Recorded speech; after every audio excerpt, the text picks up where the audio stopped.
சக்தி YouTube channel. இப்போ என்ன பார்க்க வந்திருக்கோன்னா, எங்கள் தோட்டத்தில் கொஞ்சமாக புளி காய்ச்சிருந்து பார்த்துக்கோங்க. அதை வந்து உடச்சி காய வச்சுருந்து அது கொஞ்சமாக குத்திருந்தேன், இன்னும் கொஞ்சம் குத்தலை.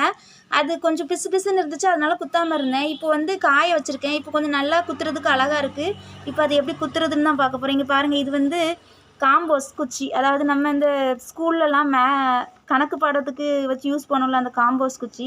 இதை வச்சு தான் குத்த போகிறோம். எப்படி குத்தணும்னு பாருங்கள்.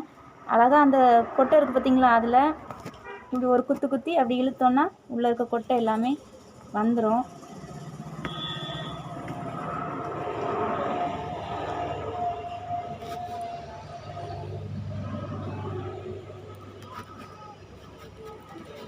பார்த்தீங்களா எவ்வளோ அழகாக வருதுன்னு.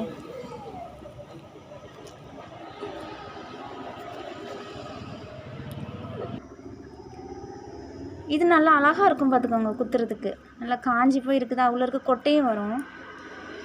இந்த புளிய முத்தை வந்து ஒரு இது பண்ணுவாங்க பார்த்துக்கோங்க. எப்படின்னா, மண் சட்டி இருக்குல்ல, அந்த மண் சட்டியில் அந்த புளிய முத்தை நல்லா வறுத்து எடுத்துடுவாங்க. எடுத்துட்டு அந்த தொளி இருக்குது பார்த்தீங்களா, அந்த மேலே உள்ள அந்த தொளி எப்படி சொல்கிறது, நல்லா இருக்குல்ல, இந்த மேலே அந்த கொட்டையில் உள்ள தொளி இருக்குல்ல, அது வந்து வறுத்தோடனே பேர்ந்து வந்துடும். அதுக்கப்புறம் என்ன பண்ணுவாங்கன்னா, நல்லா அந்த உரல் இருக்குல்ல, உரலில் போட்டு இடிப்பாங்க.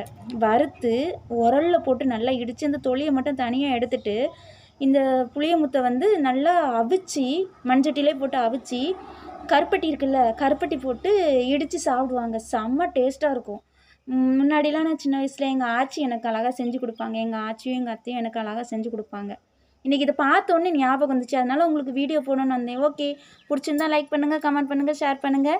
மறக்காமல் என்னோடய சேனலை சப்ஸ்கிரைப் பண்ணுங்கள். நன்றி.